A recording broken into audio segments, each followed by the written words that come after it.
بسم اللہ الرحمن الرحیم۔ صوفی وہ ہوتا ہے آج جس با کمال صوفی کا ہم ذکر کرنے جا رہے ہیں، حضور غوث پاک، محبوب سبحانی، قندیل نورانی، شہباز لامکانی، شیخ سید عبد القادر جیلانی۔ کسی نے پوچھا تھا حضور غوث اعظم سے کہ آپ کی ولایت کس طرح کی ہے، تو آپ نے اپنی ایڑی کی طرف اشارہ کر کے فرمایا جب تک میرا قدم نہ لگے اللہ کسی کو ولایت دیتا ہی نہیں۔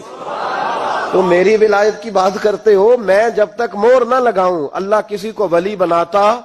شیخ سعدی بول پڑے، کہنے لگے غوث اعظم درمیان اولیاء چو محمد درمیان انبیاء۔ حضور غوث اعظم رضی اللہ تعالیٰ عنہ کا ولیوں میں وہی مقام ہے جو نبی پاک کا نبیوں میں مقام ہے۔ امام الاولیاء، سرتاج الاولیاء حضور غوث پاک رضی اللہ تعالی عنہ۔ حضور غوث اعظم رضی اللہ تعالی عنہ فرماتے ہیں میں تقریر نہیں کرتا تھا، تعلیم میں نے حاصل کر لی پر میں تقریر، یہ بڑا ضروری کام ہے، یہ بڑا ضروری کام ہے۔ جو اثرات اس کے ہوتے ہیں باقی چیزوں، حضرت جنید بغدادی یہ تو حضور غوث اعظم کے بھی پیر ہیں نا، یہ تو حضرت داتا علی اجویری کے بھی پیر ہیں۔ حضرت جنید بغدادی کے بارے میں داتا صاحب نے لکھا ہے کشف المعجوب میں، فرماتے میں عالم بن گیا، پڑھ گیا، میرے ماموں بھی تھے، میرے مرشد بھی تھے حضرت سری سختی رحمت اللہ علیہ، تو مجھے اکثر کہتے کہ جنید یار تقریر کیا کر۔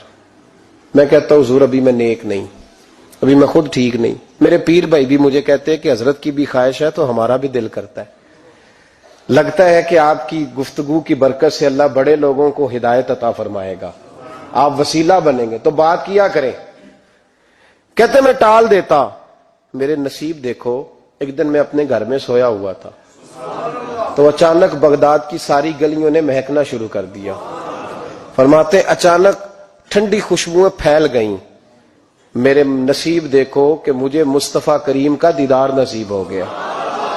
خواب میری وچ آیا ماہی تے میں گل وچ پا لئیاں باواں تے ڈر دی ماری اکھ بھی نہ کھولاں کتے پھر بچھڑ نہ جاواں۔ کہتے ہیں حضور تشریف لائے تو مصطفیٰ نے بڑا ہی نوازا، محبوب نے بڑا ہی نوازا۔ کاش آپ کو لذت آئے اس بات کی، حضور نے اللہ اکبر بڑا ہی نوازا۔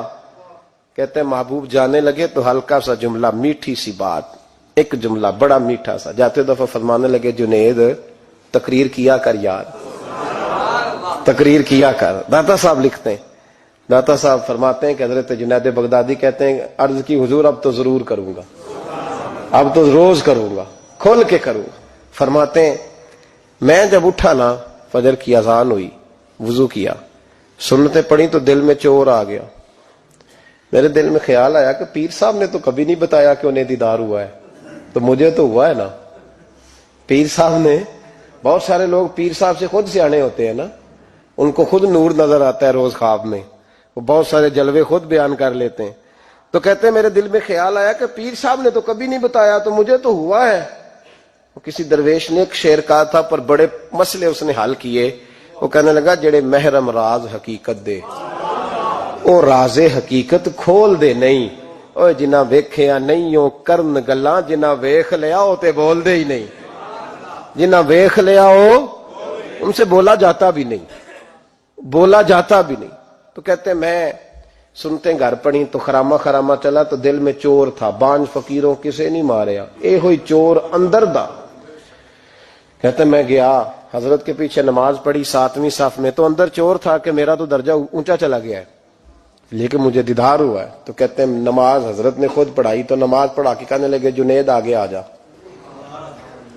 فرماتے میں 3ری صف میں آ گیا تو کہنے لگے چل یار تھوڑا اور نیڑے آ جا۔ کہتے ہیں میں قریب جا کے نا پہلی صف میں بیٹھا تو کہنے لگے ادھر آ میرے ساتھ بیٹھ۔ کہتے ہیں میں ان کے ساتھ بیٹھ گیا، حضرت کے ساتھ، یہ بھی کسی نصیبوں والوں کو نصیب ہے نا۔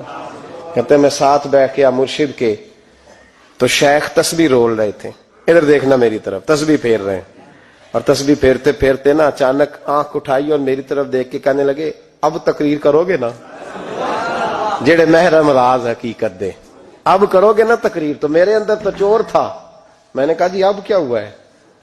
چور تھا نا کہ مجھے پتا ہے کسی کو پتا ہی نہیں، اب کیا ہوا ہے؟ تو کہتے ہیں وہ چپ کر گئے۔ چند منٹ کے وقفے کے بعد پھر فرمانے لگے اب کرو گے نا تقریر؟ کہتے ہیں اندر چور بیٹھا تھا۔ میں نے کہا حضور ہوا کیا ہے بتائیں تو صحیح۔ کہتے ہیں انہوں نے تسبیح چھوڑی، جبہ سمیٹا اور چہرہ میری طرف پھیرا، اور میں نے ان کی آنکھوں میں جو روشنی آج دیکھی پہلے کبھی نہیں دیکھی تھی، لب و لہجے میں جو جلال آج دیکھا وہ کبھی نہیں دیکھا تھا۔ فرماتے ہیں حضرت بولے نظر تو وہ ظالم نظر ہے، اٹھے تو بیڑا ہی پار کر دے، گرے تو خانہ خراب کر دے۔ فرماتے ہیں میں نے حضرت کا جلال دیکھا اور میری طرف دیکھ کے فرمانے لگے جنید کل جو رات گزری ہے مجھے خواب میں اپنے رب کا دیدار ہوا تھا۔ تو مالک نے پوچھا کہ سری کوئی بات بتا، تو میں نے عرض کی مولا ایک ہی مرید تیار کیا ہے وہ بھی تقریر نہیں کرتا، کبھی تیرے حبیب کا ادھر کا پھیرا ہو تو ذرا جنید کو اشارہ کر جائے تو چلو میرا بھی کام بن جائے گا، لوگوں کا بھی نفع ہوگا۔ کہتے ہیں حضرت جنید بغدادی کہ میری چیخ نکلی، اللہ اکبر کہا تو میرے کپڑے پھٹ گئے، بغداد کی وہ مسجد ساری رونے لگی۔ کہتے میں قدموں میں گرا اور میں نے کہا محبوبہ مجھے معاف کر دے، مجھے تو آج پتہ چلا ہے کہ میرے اوپر مصطفیٰ بھی کرم فرمائے تو تیری دعاؤں کی برکت سے فرماتے۔ تقریر اتنا ضروری کام ہے کہ محبوب خود فرماتے ہیں جنید تقریر کیا کر بات یار، لوگوں کو فائدہ ہوگا۔ حضور غوث اعظم رضی اللہ تعالیٰ عنہ فرماتے میں تقریر نہیں کرتا تھا، تعلیم مکمل کر لی بات نہیں کرتا تھا۔ میں کہتا تھا میں کیسے لوگوں کے سامنے واز کروں؟ کہتے ہیں مجھے خواب میں مصطفیٰ کریم کا دیدار نصیب ہوا۔ محبوب نے فرمایا عبد القادر بات کیوں نہیں کرتے؟ میں نے کہا حضور یہ عربی لوگ ہیں، فصیح و بلیغ ہیں، ہر آدمی بات سمجھتا ہے، تو میں کس طرح اتنے مجمع میں بولوں گا؟ بڑا مشکل کام ہے، ہر آدمی کی ذہنی سطح کے مطابق کیسے بات کروں گا؟ کہتے ہیں مصطفیٰ کریم نے فرمایا منہ تو کھولو ذرا۔ کہتے ہیں میں نے منہ کھولا تو حضور نے 7 دفعہ لعاب دہن میرے منہ میں ڈال دیا۔ فرمایا اب تو بولتے جانا اور میری برکتیں تیری مدد کرتی جائیں گی۔ آپ فرماتے ہیں اگلی شام میں سویا تو مولا علی شیر خدا بھی آ گئے، تو فرمانے لگے عبد القادر منہ کھول نا بیٹا تو میرا بھی ہے۔ کہتے ہیں میں نے منہ کھولا تو حضرت علی نے 6 دفعہ لعاب دہن ڈالا۔ میں نے کہا حضور آپ نے 6 دفعہ ڈالا ہے؟ تو خواب میں حضرت علی فرماتے ہیں، کہتے ہیں بیٹے میں نبی پاک کے برابر تو نہیں نہ ہو سکتا، میں نبی پاک کے برابر، حضور نے 7 دفعہ ڈالا ہے تو 6 دفعہ اس لیے ڈالا ہے کہ میں حضور کے برابر۔ صحابہ تو خواب میں بھی آ کے کہتے ہیں ہم نبی کے برابر نہیں، تو کیسے نبی کے برابر بن گیا؟ وہ تو خواب میں بھی آ کے کہتے ہیں کہ ہم حضور کے برابر، تو زندگی میں دعوے کرتا پھرتا ہے۔ حضور غوث اعظم فرماتے ہیں بس پھر چھوٹی سی مسجد اور اس میں نے تقریر شروع کی، میں اکیلا ہی چلا تھا جانب منزل مگر، پھر لوگ ملتے ہی گئے، پھر کارواں بنتا گیا۔ فرماتے ہیں چھوٹی سی مسجد، پھر مسجد بڑی ہوئی، پھر مجمع بڑھ گیا۔ فرماتے ہیں پھر جامع مسجد، پھر مجمع وہاں بھی کم پڑ گیا، پھر بغداد کی عیدگاہ وہ بھی بھر گئی تو صحرا میں جا کے خیمے لگ گئے۔ کہتے ہیں تقریر ہوتی تو ہزاروں کا مجمع، ہزاروں کا۔ ملا علی قاری کہتے ہیں غوث اعظم کے اجتماع میں 70 ہزار لوگ شریک ہوتے تھے، ہزاروں علماء کاغذ قلم لے کے بیٹھے ہوتے تھے کہ غوث پاک جو باتیں بیان کریں گے تفسیری نقطے ہم نے نوٹ کرنے۔ اور حضور غوث اعظم کو اللہ نے یہ کمال دیا تھا، کمال، یہ آپ کی کرامت تھی کہ بغیر سپیکر کے بولتے تھے، جیسی سمجھ پہلے والے کو آتی تھی ویسی آخری والے کو آیا کرتی تھی۔ آج نا کرامت کی بات آتی ہے تو بندے چھپنے لگ جاتے ہیں، کہتے ہیں نہیں یہ نہیں ہو سکتا، بڑا مدافعانہ سا عمل، بڑا شرمندہ سا لب و لہجہ جی وہ غوث پاک۔ ایک دن ایک صاحب کرامت بیان کر رہے تھے تو بڑے جھجک کے حضور غوث اعظم، میں نے کہا تو بیٹھ مجھے بیان کرنے دے، تو ڈر رہا ہے کرامت سے ڈر رہا ہے، مجھے بیان کرنے دے، میں بیان کرتا ہوں، مجھے بیان کرنے دے۔ ملا علی قاری علیہ رحمہ نے لکھا ہے، دیگر بہت سارے لوگوں نے لکھا ہے، غوث اعظم خطبہ دے رہے تھے، تقریر کر رہے تھے، اچانک ہاتھ آگے بڑھایا تو یہاں تک ہاتھ بھیگ گیا غوث اعظم کا۔ ہاں کھول کے دیکھے، کھول کے بات کر رہا ہوں، ہاتھ یہاں تک بھیگ گیا۔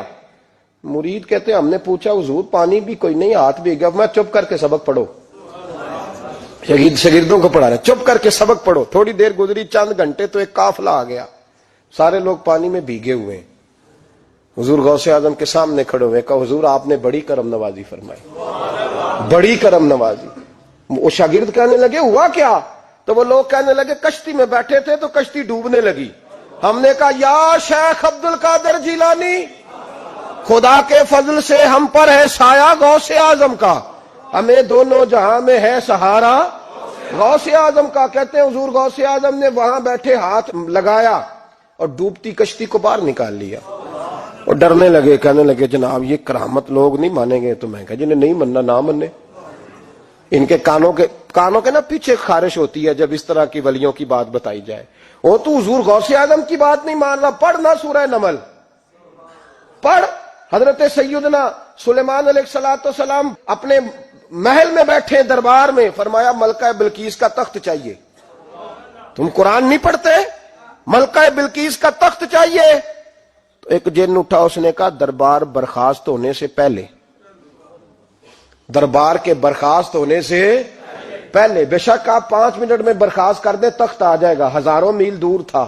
پتہ نہیں کہاں قرآن پڑھتے ہو تم. بنی اسرائیل کے ولیوں کی کرامتیں مانتے ہو اور نبی پاک کی امت کی باری آئے تو تمہیں خارش ہوتی ہے. شرمندہ شرمندہ سا لب و لہجہ. ہمارا لب و لہجہ شرمندہ نہیں، اس لیے کہ ہم تو جیتے اور زندہ ہی ولیوں کے نام کی برکت سے ہیں. ہمارے لب و لہجے میں تمہیں شرمندگی نہیں ملے گی. ہم اس طرح بیان نہیں کرتے کہ کوئی کیا کہے گا تو بچ بچ کے جملے. حضرت سلیمان سے کہا آپ کا دربار برخاست ہونے سے پہلے. آپ نے فرمایا نہیں بھائی اس سے بھی پہلے چاہیے. ایک اٹھا، عندہ علم من الکتاب، جس کے پاس کتاب میں سے کچھ علم تھا، پورا علم نہیں تھا اس کے پاس، کتاب میں سے. حضرت آصف بن برخیا تو کہنے لگے حضور میں نہ لے آؤں. تو میں کب لاؤ گے؟ انہوں نے کہا پلک جھپکنے سے نہ. اگر سارے بولے تو لطف آئے گا. پلک جھپکنے سے پہلے. آپ نے فرمایا چل لا کے دکھا. پھر آیا کہ نہیں؟ بولے آیا نا. حضرت آصف بن برخیا وہاں سے گئے کہ وہیں رہے؟ آیا نا تخت. 80 فٹ اونچا، 80 فٹ چوڑا، 80 فٹ لمبا، اتنا بھاری کہ شاید 50 لوگ نہ اٹھا سکیں. وہ آیا، سامنے رکھا تو حضرت سلیمان کہنے لگے یہ کیا ہے؟ تو جناب آصف بن برخیا کہنے لگے ھذا من فضل ربی، یہ میرے رب کا، اور جن پر نرا فضل ہے ان کی یہ شان ہے جن کو اللہ کہ وبشر المؤمنین بان لهم من اللہ فضلا کبیرا. محبوب اپنے غلاموں کو خوشخبری دے دے کہ تیرے غلاموں پر میرا بڑا فضل ہے. فضل نہیں، فضل کبیر ہے. تو جن پر نرا فضل ہو وہ تو بغیر جائے تخت لے آئے، اور جن پر فضل کبیر ہو وہ ڈوبتے ہوئے مرید کو ہاتھ ڈال کے بچا نہیں سکتے. وہ نہیں بچا سکتے. ڈر ڈر کے کیوں بات کرتے ہو؟ کھول کے کو خدا کے فضل سے ہم پر ہے سایہ غوث اعظم کا، ہمیں دونوں جہاں میں ہے سہارا غوث اعظم. اور خدا دے گا منادی حشر میں یہ قادریوں کو. اور اس سے مراد ہر حضور غوث اعظم کا نام لینے والا قادری ہے. خدا دے گا منادی حشر میں یہ قادریوں کو. کہاں ہے قادری؟ کر لے نظارہ غوث اعظم کا. کہاں ہے قادری؟ کر لے نظارہ غوث اعظم کا رضی اللہ تعالی عنہ. اور جمیل قادری 100 جان سے ہو قربان مرشد پر. یہ اعلی حضرت کے خلیفہ تھے جنہوں نے لکھا ہے. کہتے ہیں جمیل قادری 100 جان سے ہو قربان مرشد پر، بنایا جس نے مجھ جیسے کو بندہ غوث اعظم کا. بنایا جس نے مجھ جیسے کو بندہ غوث اعظم کا. حضور غوث اعظم کی کرامات کا تو یہ حال ہے کہ ملا علی قاری کہتے ہیں تواتر ہے کرامتوں میں، اور کہتے ہیں لکھتے وقت سوچتے ہیں کون سی لکھیں کون سی چھوڑیں، کون سی لکھیں. اور ایک عیسائی مسلمان دونوں جھگڑا کر رہے ہیں، غوث اعظم گزر رہے ہیں، جھگڑا ہو رہا ہے. عیسائی مسلمان سے کہتا ہے ہمارے نبی عیسیٰ علیہ السلام نے مردے زندہ کیے، تمہارے نبی نے بھی کو کیا تو بتاؤ. مسلمان پڑھا ہوا نہیں تھا، حالانکہ نبی پاک نے بڑے مردے زندہ کیے. پڑھا نہیں تھا، بتا نہ سکا. غوث اعظم کے کان میں آواز گئی تو جا کے عیسائی کا بازو پکڑ کے جھنجھوڑا. فرمانے لگے کیا کہا تم نے؟ میرے مصطفیٰ نے مردہ زندہ کیا تو بتاؤں. فرمایا تو نبی پاک کی چھوڑ، میں غلاموں کا غلام ہوں، میں غلاموں کا غلام ہوں. مجھے بتا کون سا مردہ زندہ کرنا. تو چھوڑ حضور کی بات نہ کر، میں غلاموں کا غلام ہوں، مجھے بتا کون سا مردہ زندہ کرنا ہے. پرانی قبر پہ لے گیا، کہنے لگا جی اگر نہ ہوا تو غوث اعظم فرمانے لگے جو تو کہے گا وہ میں کروں گا. تو کہنے لگے اگر ہو گیا تو اگر